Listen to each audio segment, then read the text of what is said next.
Speaker Punjab assembly की ruling पर supreme court का फैसला ताखीर का शिकार।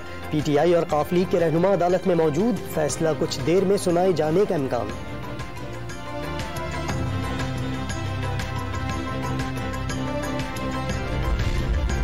वज़ीर-ए-आज़म हाउस में पीडीएम का हंगामी मुशावरती इजलास तलब। बिलावल और मौलाना समेत इत्तेहादी जमातों के रहनुमा पहुंच गए।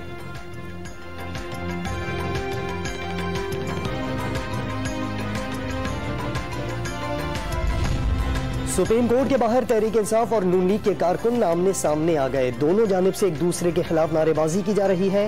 पुलिस की भारी नफरी भी मौजूद।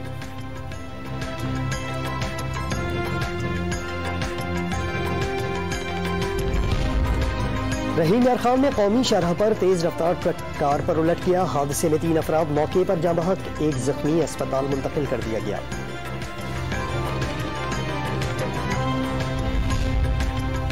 और कराची में पीपल्स बस सर्विस के नए रूट का ऐलान। बसें 5 स्टार से शान चारंगी तक चलेंगी। बोर्ड बेसन से लियारी तक भी वोट सर्वे कराने का फैसला। शर्जील मेमन ने जदीद ट्रांसपोर्ट निजाम की तौसीक का अज़्म दोहरा दिया।